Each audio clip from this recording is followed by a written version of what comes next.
தென் மாவட்ட அரசியல் இருக்கு இல்லையா, இது ஏன் இப்படி மாறிச்சுன்றதுக்கான பேஸே இதுதான்.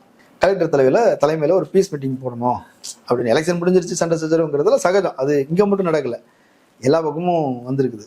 அப்போது அதை வந்து ஒரு முடிவுக்கு கொண்டு வருவது அப்படின்னு சொல்லி பீஸ் மீட்டிங் நடக்குது. அப்போ பீஸ் மீட்டிங்கில் வந்து எல்லாருமே ஒத்துக்கிறாங்க. அவ்வளோதான், எலெக்ஷன் முடிஞ்சு போச்சு, எல்லாம் தேர்ந்தெடுத்தாச்சு, இனி இதுக்கு சண்டை சச்சரவு அதை முடிவுக்கு கொண்டு வரணும்னு தான் எல்லாருமே பேசுகிறாங்க. எலெக்ஷன் நேரத்தில் தொடங்கிச்சு. ஆமாம், அதான் அந்த வேகத்தில் இருக்கும். நம்ம ஆள் ஜெயிக்கணுங்கிற எல்லாரும், எல்லா கட்சிக்கும் நல்லா புரிஞ்சுக்கணும், இது காங்கிரஸுக்கும் ஃபார்வர்ட் பிளாக்குமான பிரச்சனை தான் இது. அதில் வந்து காமராஜரை கடுமையாக விமர்சனம் பண்ணி முத்துராமலிங்க தேவர் பேசினார். அவரை ஒரு சாதி முத்திரை நீ குத்தப்படுது இல்லையா, அதுக்கு காரணம் வந்து அவர் ராஜாஜி போன்ற கீர்த்தி மிக்க கல்வியாளர்கள் அமர்ந்திருந்த ஒரு சீட்டில் வந்து ஒரு தற்கொலை உட்கார்ந்துருக்கலாமா அப்படின்னு ஒரு கல்வி தரத்தை வச்சு இது பண்ணுறாரு. அதுக்கப்புறம் அவருக்கு சொத்து பற்றே கிடையாது. சொத்து இல்லைன்னா நீ தேர்தல் நிற்க முடியாது.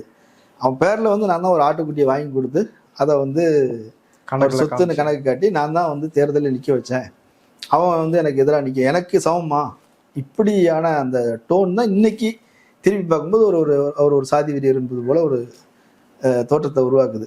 அப்போ ஒரு சமத்துவ போராளியா அப்படின்னா அவர் என்னுடைய பார்வையில் சொல்கிறேன், அது வந்து ஒரு முழுமையான சமத்துவ போராளியும் கிடையாது, முழுமையான சாதி வெறியரும் கிடையாது.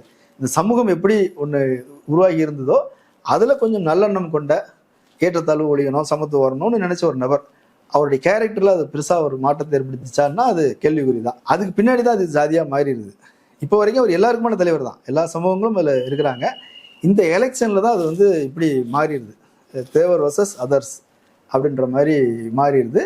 இதில் காமராஜர் வந்து சாதி ரீதியான அரசியல் செஞ்சாரா அப்படின்னா அப்படி செஞ்சாதான் களத்தில் நிற்க முடியும். ஏன்னா சமூகம் வந்து சாதிய சமூகம், யாரை போட்டால் ஜெயிக்கலாம், யாரை அணி திரட்டணும், ஒரு சமூகம் மொத்தமாக ஒரு பக்கம் போகுதுன்னா பிற சமூகங்கள் அணி திரட்டிக்கணும் அப்படின்றதெல்லாம் அன்றைக்கே அவர் வந்து ஸ்கெட்ச் போட்டு செஞ்சுருக்கிறார். ஆனால் இது என்ன ஆயிடுச்சு அப்படின்னா இதுக்கு பிறகுதான் பிரச்சனை. முழுக்க இந்த சாதியவாதம் உருவானதுக்கான பேஸே என்ன அப்படின்னா, இங்கே காமராஜர்னா நாடாரு, முத்துராமலிங்க தேவர்னா தேவர், இமானுவேல் சேகர்னா தேவேந்திரர்னு ஒரு சாதி ரீதியான ஒரு போலரைஸ் வந்து நடந்துருச்சு.